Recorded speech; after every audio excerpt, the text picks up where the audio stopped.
सत्संग का अर्थ यही है, सत्य का संग करना, सत प्लस संग।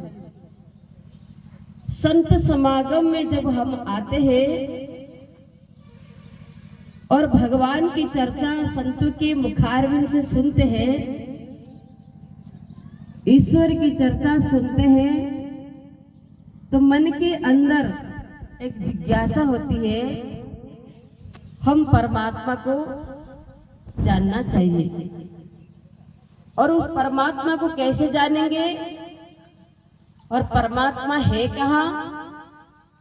परमात्मा सत्य है, ईश्वर है, और सबके प्राण के स्वर को चलाने वाले परमात्मा सबके घट के अंदर बसे हुए हैं। और जब उस परमात्मा, वो सत्य हमारे अंदर है, तो हम परमात्मा से दूर कैसे हैं? सत्य से हम कैसे दूर हैं?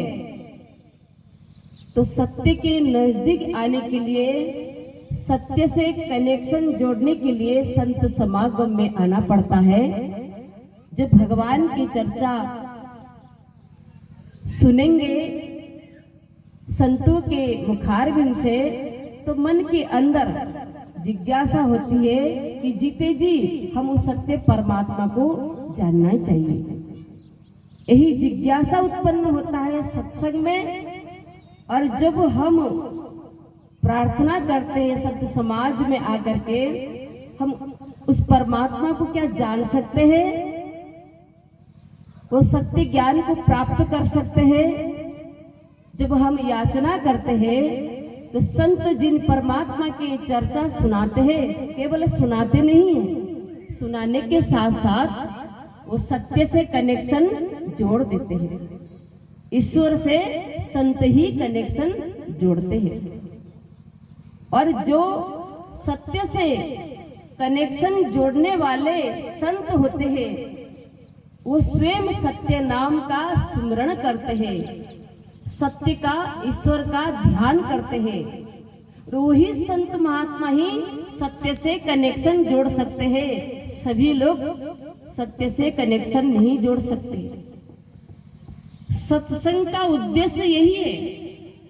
लोग कथा करते हैं, कीर्तन करते हैं, पर कथा कीर्तन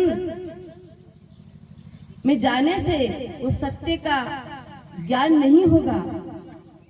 सत्य का ज्ञान तब होता है, ईश्वर का ज्ञान वहाँ होता है जो आत्मज्ञानी संत होते हैं। सत्य परमात्मा को जान के परमात्मा का साधन करते हैं।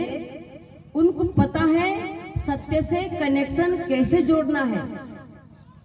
और जब जुड़ जाने के बाद मानव अपने आप को केवल हाड़ मांस के पुतला नहीं समझता, वो यही समझता है, वही जान लेता है कि मैं ईश्वर के अंश हूं और ईश्वर से बिछुड़ चुका था।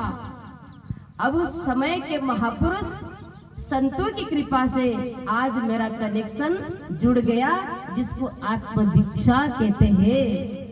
और जब वो सत्य से कनेक्शन संत जोड़ देते हैं, तो सत्य का अनुभव धीरे धीरे हम ध्यान के माध्यम से करते हैं।